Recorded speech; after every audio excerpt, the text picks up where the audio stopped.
So we're going to talk about the most expensive form of lending possible, and that is equity. So we're going to look at Shark Tank. So a civilian thinks, if I can just get my product in front of a shark and get them as an investor, everything will work out. You know, these people are billionaires. They have expertise, they've got experience. And these people are there to make a dream happen. Yeah? So, when you go in the Shark Tank and you secure a shark, all you need to do is give them 10% and they make the business happen. They've got the contacts, they've got the phone list, and they just make it happen. Because at the end of the day, it's better to have 90% of something than 100% of nothing. Right? So that's the view on Shark Tank. That's the view of everyone giving away equity to anyone. This applies to any type of equity you're giving away. So if you're a business owner and you're even thinking about giving equity away, after you watch this video, you will have a second opinion. So let's just run a real simple math, right? Let's just say 100 grand, 10% for 100 grand. So Kevin O'Leary says, look, I'll do a deal. We'll do a deal. So what is the actual true cost of the loan?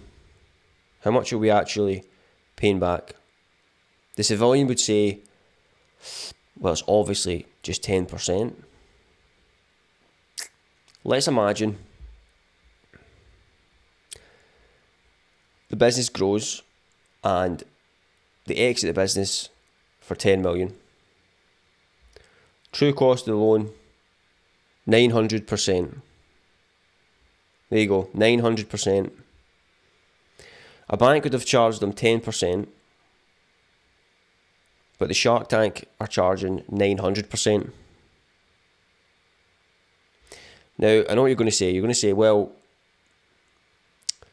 the business was never going to get to 10 million unless we got the shark, right? And that's what most people think. That's what the civilian thinks.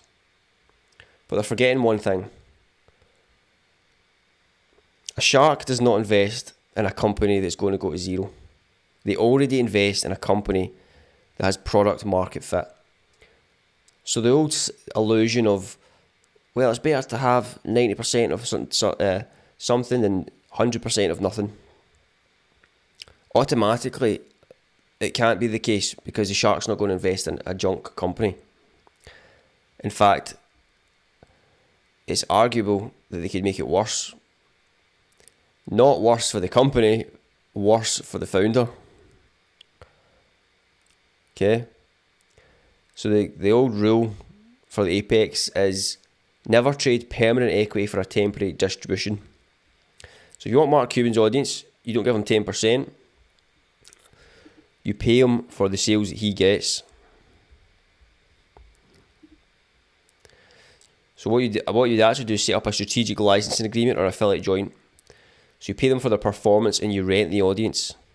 But the moment they stop getting sales in, it's a done deal. But what founders do, because they don't have the corporate experience, as they walk into a trap. Because there's something called the cap table, and it massively benefits the investor. Look at this. Yeah. So one thing to factor in, the founder has done the hardest work. The founder has de-risked the company. They've went out and actually proved that strangers actually want to buy the product. So they've found manufacturers in China, they've marketed the product, they've put their own money on the line, they've done all the hard work. That's the hardest part of the business, and the founder has done all that. So that's important to understand. They've de-risked it.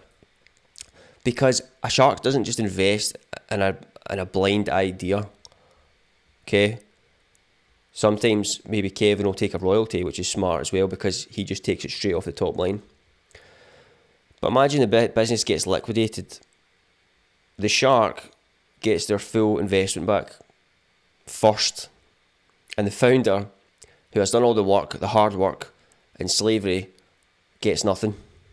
Because they have common stock against preferred stock. See, the sharks set the deal up so that it doesn't they take all the risk out of the deal. So you can imagine they do everything to build the company up, and the money is prioritised to the shark.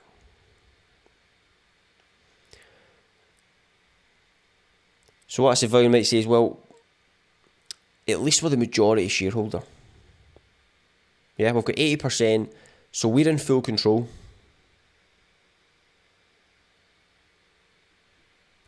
Definitely not. It gets worse, gets a lot worse. There's a massive difference between control and ownership. So this is how the shark structures the deal. And I'll give you an example. So the way they work it, holding the majority of equity does not guarantee safety. Investors exert control through term sheets and board structures. They can hijack the boardroom. Investors may demand a 3-person board where they control one seat, heavy influence an independent third seat. Voting out founders. By controlling the board, investors can legally fire the founder from the CEO position, despite the majority ownership. Authors often embed veto rights requiring their consent for material decisions like loans or pivots. They can paralyse the business with veto power, so a minority investor to block actions, potentially forcing the founder to resign out of frustration. Another strategy the shark will do is tranche investing. Because the priority for the shark is they want to get 10x return on the money within about 5 years.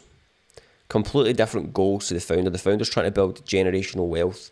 They're trying to build something sustainable. The shark is like basically a PE firm.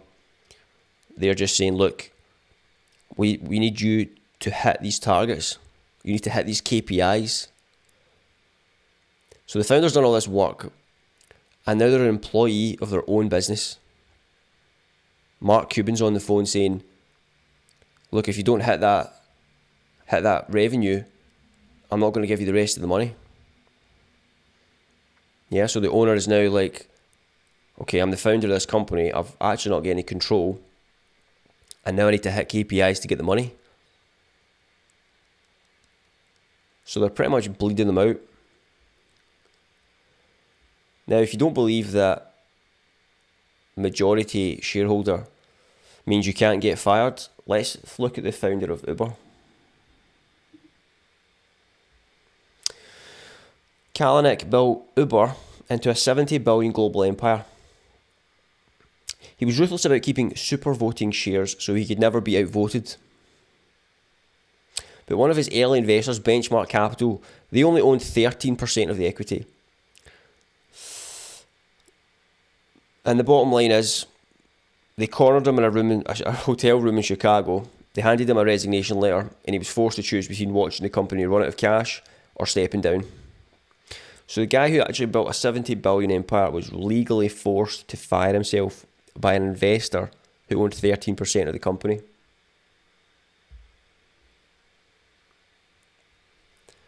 See, the sharks know this. They're 10 steps ahead of the civilian that walks into that little show thinking this is their ticket.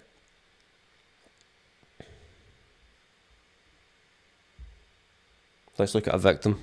I've got a victim right here. What happened to Toygaroo? So whatever it was, Toygaroo, she walked on. It was like a subscription service for toys or something. What did they do? They invested, Mark Cuban and Kevin O'Leary invested 200 grand, and they just demanded volume. They wanted velocity. What happened? Unsustainable shipping costs. The company offered free shipping, but the varying size and weights of the toys made logistics far more expensive. Struggled to source toys.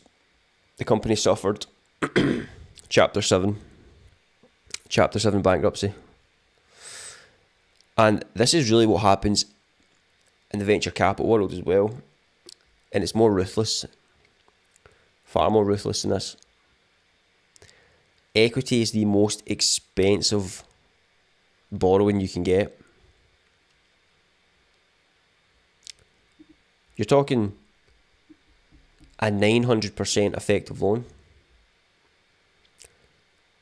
You've de-risked the company, and a partner just walks in as a preferred investor. So, Chapter 7, bankruptcy, liquidated, insolvent. No one knows, don't know what's happened to her. Gone. Can you imagine that? You build up the company, you walk on Shark's Tank thinking, here we go, this is the opportunity. It's quite sad, it really is. This is why you've got to understand the game. The fact is, a 10% bank loan with 100 grand would be far cheaper than the 900% loan of equity. Equity is the most expensive, and people don't realise it. When people even go into partnership with just other people, that's even a gamble.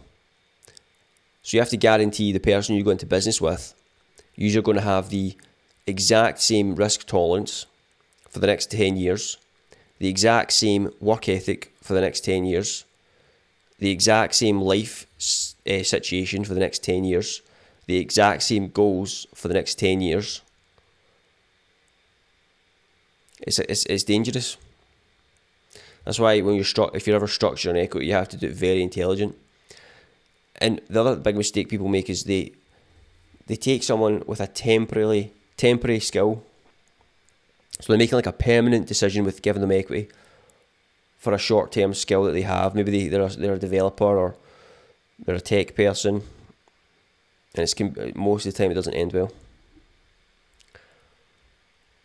So there you go, that's the brutal reality of Shark Tank, Dragon's Den. Civilians are literally walking into a Shark Tank. That's why they call it. Now you know why it gets its name. You become basically an employee of your own business and get wiped out. See, this is why we only invest. We invest into Apex Monopolies. That's the goal. When we invest in companies with pricing power, that's what we do. Only the most strongest proven business models. And use your business as like a shovel to collect the currency, the melting ice cube currency, and get it into the equities, public equities. That's what you want to do. And be careful about if you're ever thinking about giving away any equity to a partner, because it's a dangerous game.